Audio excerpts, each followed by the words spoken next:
my dear friend and colleague, Steve Hilfiker.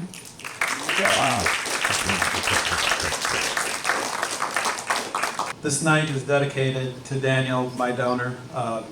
Daniel and I were both on life support on July 31st of 2020. Daniel was an adventurous, fun-loving. What I love about what Vanessa said about Daniel is that he always had a smile for everyone, would be willing to help anyone. So this night is dedicated to Daniel. This is the very first film called Stoneheart from the Cannes Film Festival 2022. So why Stoneheart? The night that I learned I needed a pacemaker, I did a Bible study, and the verse was this: I will give you a new heart, I will put a new spirit in you, I'll remove your heart of stone, and I'll give you a heart of flesh. And I'm like, okay, thanks for the affirmation. And then later on, I'm like, you're serious? This is exactly what happens with cardiac sarcoidosis. It turns your heart to stone. The body's natural response to inflammatory cardiomyopathy, to inflammation of the heart muscle, is fibrosis and scar tissue. And the elastic heart, eating away, turns to stone through scar tissue, and that's heart failure. Having a heart transplant, I had sepsis, cardiogenic shock, near-death experience. And the near-death experience, as it explained in the video, was a sensation where my brain was spinning backwards in my head.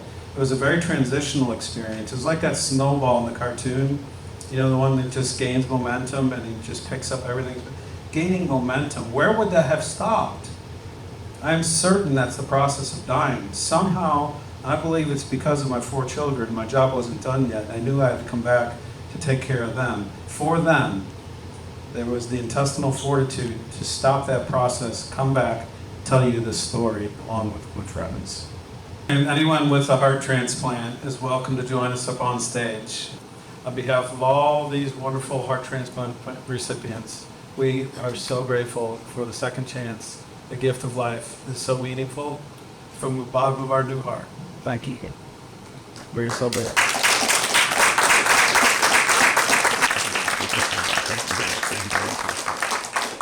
About 19 people a day in the United States are dying in need of an organ, and they don't get it, and they pass. So please be an organ donor. It's an opportunity to use your phone right now if you want, and sign up if you're not an organ donor. We need organs. There's no reason to not be an organ donor. I was misdiagnosed for 5 years. A lot of times this disease is found during autopsies. A cardiac sarcoidosis is found during autopsies far too often. We're trying to change that. We're here tonight as the Foundation for Organ Donation and Sarcoidosis Awareness to promote advanced imaging, like you just saw, and advanced screening, like research that is being done by Dr. Bettina Heidecker, who you'll see in several of our phones tonight. Brantley saved, his kidney went to a woman born in China, and so 14-year-old Brantley from Augusta, Georgia saves a woman from China halfway across the world. We're all the same. We're all one blood.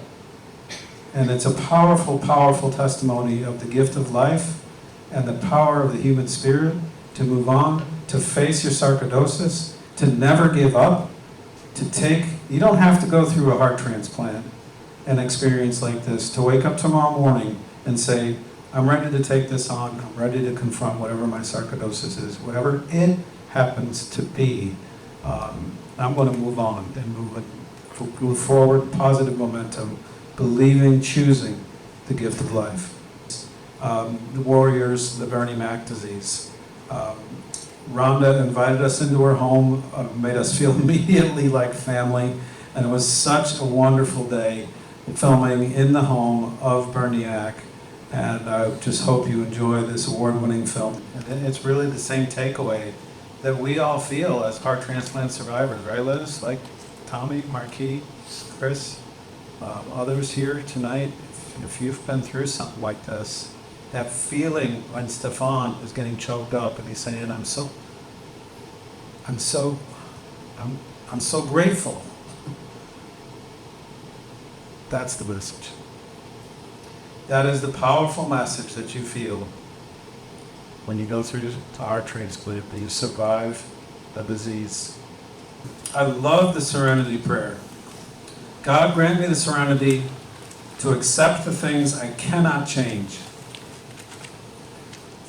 Grant me the serenity to accept the things I cannot change, the courage to change the things that I can. Let's make a difference. And the wisdom to know the difference. And the application of that prayer, regardless of your faith, helps you, helps everyone in everyday life. That application of that prayer is what we're here all about tonight. Tomorrow, the next day, next week, whenever a problem, challenge, tragedy, whatever happens in your life, remember this moment and say, I can get through this. You can get through this. You can get through whatever that sarcoidosis that you're going to face is. You will be able to get through it. There will be another day. You get up. There's always tomorrow. Okay? Have hope. Have faith. Never give up. The symptoms of sarcoidosis, if you get it in your heart, they're heart failure symptoms. You have shortness of breath. You have dizzy spells, have to hold on or you fall down. These types of conditions. If you get it in your lungs, obviously you have a wispy cough. If you get it in your eyes or your skin, that's exposure. If you get it in your lungs, it's inhalation. If you get it in your internal organs, it's ingestion. So as an immune system disorder, sarcoidosis will attack the weakest organ. It will attack the exposure mechanism. However you're exposed to it, there's an environmental trigger, there's an exposure incident. Well, it's all in your head. This is what sarcoidosis patients hear far too often, because sarcoidosis is often misdiagnosed. It's considered sometimes. We've had chemo patients. We've had sarcoidosis patients, warriors that we've interviewed. They were diagnosed with cancer that they never had, and they had to go through chemo. Almost died from that experience. Some incredibly interesting, powerful interviews from this journey we've been on for the last 2.5 years.